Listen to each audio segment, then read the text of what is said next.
जालना तालुक्यातील पीर पिंपळगाव येथील तरुणाची चाकून भोसकून निर्घृणपणे हत्या करण्यात आली आहे। काल सायंकाळच्या सुमारास ही खळबळजनक घटना घडली आहे। जालना तालुक्यातील पीर पिंपळगाव परिसरामध्ये काल सायंकाळच्या सुमारास एका तरुणाची निर्घृणपणे चाकून भोसकून हत्या करण्यात आली।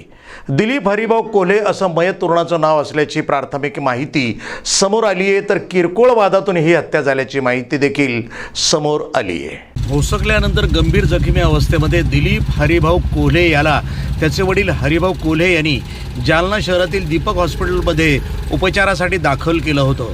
मात्र यावेळी डॉक्टरांनी त्याला तपासून मृत घोषित केलं। त्यानंतर चंदनझिरा पोलीस दीपक हॉस्पिटलमध्ये दाखल झाले होते।